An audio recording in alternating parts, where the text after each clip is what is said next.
Welcome back to the deep dive. Look, if you're an executive, a sales leader, you know this. Strategy's great, but if the mindset's wrong, well, it just falls apart. Real performance, the kind that lasts, it starts inside. And there's that one quote, you hear it everywhere, but it's powerful. Whatever your mind can conceive and believe, it can achieve. It really is the bedrock, isn't it? That quote captures the essence of what we're digging into today.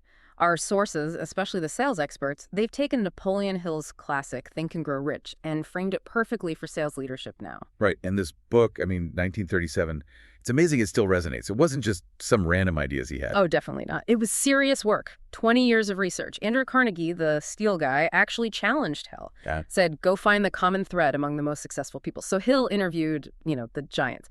Edison, Ford, Rockefeller, Bell. This book, it's basically distilled success straight from people who actually did it. That's why it's still so relevant for executives. Okay, so our mission today, let's be surgical. He'll have 13 steps. There's a lot there. We want to cut through, pull out maybe the 3 biggest, most actionable mindset shifts you as a leader can use today to build real sales success. All right, first things first, the core message. The source says it's deeper than just money. So what's the fundamental piece for a sales leader? The thing you need to get right before strategy? It starts inside. That's the key.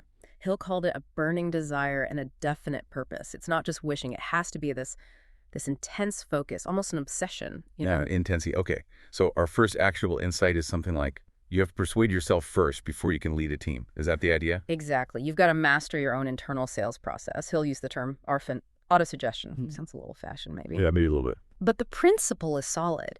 It's about deliberately focusing your mind, defining that definite purpose clearly, and then crucially, repeating it, visualizing it until it's just baked in.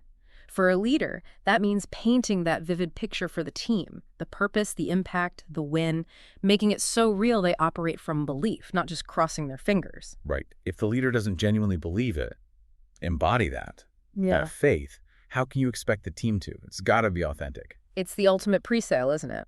And Hill also broadened the definition of riches. This is where it gets interesting for team building today.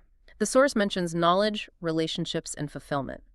It's not just about the commission check. Okay, that's huge. Because how do you reward that? How do you build a structure that values those, softer riches? Well, you move beyond just the sales leaderboard, right? Mm-hmm. Reward knowledge maybe through really good mentorship programs or access to top-tier training. Foster fulfillment by constantly linking the daily grind back to the bigger picture. How are we actually helping clients?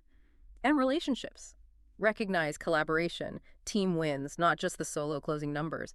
Build that strong culture where people feel valued in different ways. That keeps the burning desire going. Makes sense. Okay, let's shift gears from internal drive to, building the machine, the organization. Hill had his 13 steps.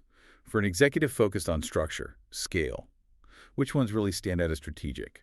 Things that need active management. Right. For scaling, you need more than just individual drive. You need systems. So I'd point to organized planning. That's the strategic action piece. And maybe even more importantly, the mastermind. The mastermind. I feel like that term gets thrown around a lot. Like, just hire smart people.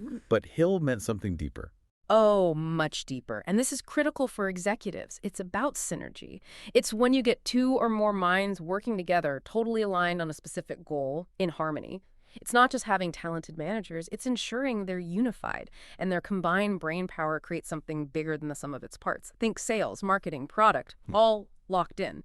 If that harmony isn't there, that mastermind effect, it just fizzles out. So the structure itself depends on the shared mindset. If the leadership isn't aligned on that definite purpose, the whole thing is kind of undermined from the start. Exactly. Which brings us to our second insight. Success really is a mindset first, outcome second.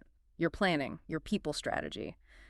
It's all fundamentally about engineering that shared focus, that shared mindset. Okay, and connecting that environment to developing people. Yeah. You mentioned specialized knowledge and imagination. How do those fit in? Yeah, specialized knowledge is non-negotiable today. Sales is complex. Your team needs deep expertise. Product, market, client's world, they need to be the experts. Generic just doesn't cut it. That's a huge competitive advantage. And imagination is how they use that knowledge. Precisely. Imagination is like the workshop, taking that deep knowledge and turning it into new strategies, creative solutions for customers. Innovation isn't just tech, it's applying imagination to solve problems, see opportunities others miss. That's how you build a team that doesn't just react, but creates its future. Okay, so let's tie it all together. Today's world. It's volatile, right? Setbacks are guaranteed. Why does this, almost century-old thinking still matter so much to leaders dealing with this reality? That's a great question. Because Hill knew success wasn't a straight line, he knew setbacks were part of the deal. And that leads to third insight, maybe the most timeless one: persistence, resilience. That's way more important than just raw talent. Wow, that really flips the script on hiring, doesn't it? We spend so much time looking for that natural talent, but maybe we should be screening harder for sheer grit, for persistence. That's the anchor, I think. Hill saw that most people just give up too Right, easily. yeah. The ones who made it big, they just refused to accept failure as final.